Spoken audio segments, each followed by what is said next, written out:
ദേശീയ തലത്തിൽ വരാനിരിക്കുന്ന പൊതു സെൻസസിൽ ജാതി തിരിച്ചുള്ള വിവരങ്ങൾ ശേഖരിക്കുന്നതിനെതിരെ നൽകിയ പൊതു താൽപര്യ ഹർജി സുപ്രീംകോടതി തള്ളി.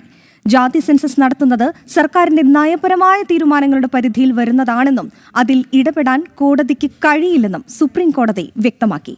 Chief justice Suryakant, justice Joymalya Bagchi, justice Vipul Pancholi എന്നിവരടങ്ങിയ ബെഞ്ചാണ് നിർണായക വിധി പുറപ്പെടുവിച്ചത്. വരാനിരിക്കുന്ന ദേശീയ സെൻസസിൽ നിന്നും ജാതി അടിസ്ഥാനമാക്കിയുള്ള വിവരശേഖരണം ഒഴിവാക്കണമെന്നാവശ്യപ്പെട്ട് സുധാകർ ഗമുല എന്ന വ്യക്തി സമർപ്പിച്ച ഹർജിയാണ് സുപ്രീം കോടതി ഇന്ന് വിശദമായ വാദത്തിന് ശേഷം തള്ളിയത്. ജാതി തിരിച്ചുള്ള വിവരങ്ങൾ രാഷ്ട്രീയ പാർട്ടികളും കോർപ്പറേറ്റ് കമ്പനികളും ദുരുപയോഗം ചെയ്യാൻ സാധ്യതയുണ്ടെന്നായിരുന്നു ഹർജിക്കാരന്റെ പ്രധാന വാദം.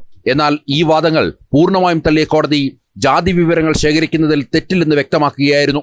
ജനക്ഷേമ പദ്ധതികൾ കൃത്യമായി ആസൂത്രണം ചെയ്യുവാനും നടപ്പിലാക്കുവാനും സർക്കാരിന് കൃത്യമായ ഡാറ്റ ആവശ്യമാണെന്ന് ചീഫ് ജസ്റ്റിസ് സൂര്യകാന്ത് നിരീക്ഷിച്ചു. ഏത് സർക്കാരായാലും രാജ്യത്ത് എത്ര പിന്നോക്ക വിഭാഗങ്ങളുണ്ടെന്നും അവർക്ക് എന്തൊക്കെ ആനുകൂല്യങ്ങളാണ് നൽകേണ്ടതെന്നും കൃത്യമായി അറിഞ്ഞിരിക്കണം. ഭരണഘടനയുടെ പരിധിക്കുള്ളിൽ നിന്നുകൊണ്ട് എക്സിക്യൂട്ടീവ് എടുക്കുന്ന ഇത്തരം നയപരമായ തീരുമാനങ്ങളിൽ ജുഡീഷ്യറിക്ക് ഇടപെടാനാകില്ലെന്നും കോടതി വിധിയിൽ വ്യക്തമാക്കി. കൊറോണയെ തുടർന്ന് വർഷങ്ങളായി നീണ്ടുപോയ ദേശീയ സെൻസസ് നടപടികളുടെ ഒന്നാം ഘട്ടമായ ഹൗസ് ലിസ്റ്റിംഗ് ഇന്ത്യയിലുടനീളം നിലവിൽ പുരോഗമിക്കുകയാണ്. ഇതിനിടയിലാണ് ജാതി സെൻസസിന് നിയമപരമായ സാധുത നൽകിക്കൊണ്ട് സുപ്രീം കോടതിയുടെ അന്തിമ വിധി വരുന്നത്.